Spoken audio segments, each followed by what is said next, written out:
ராகுலுடைய சொல்லாதான் இவங்க செயல்படுறாங்க அப்படின்னு முன்வைக்கிறாங்க. அப்படி இருக்கா? அப்படி ராகுலுக்கு செயல்பட வேண்டிய கட்டாயமே இல்லையா? அவருக்கு என்ன தேவை? எம்பிக்கள் தேவை இருக்கிறாங்களா? எந்த மாநிலத்தில் பலவீனமான ஒரு காங்கிரஸ் கட்சி 25% மக்களவை தொகுதிகளோட போட்டிட்டு ஜெயிச்சிருக்குது? தமிழ்நாட்டை தவிர சொல்லுங்க. இல்லைல்ல. ரெண்டாவது விஷயம், எந்த இடத்துல வந்துட்டு காங்கிரஸினுடைய பலம் பலவீனம் வந்துட்டு தெரியாதா?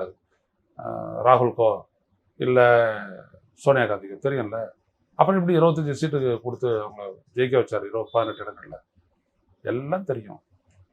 அதனால் அவர் அந்த தப்பு பண்ணுறதுக்கான வாய்ப்பு இல்லை. எல்லாரும் ஒரு நேரத்தில் வெளில தான் வந்தாகணும்.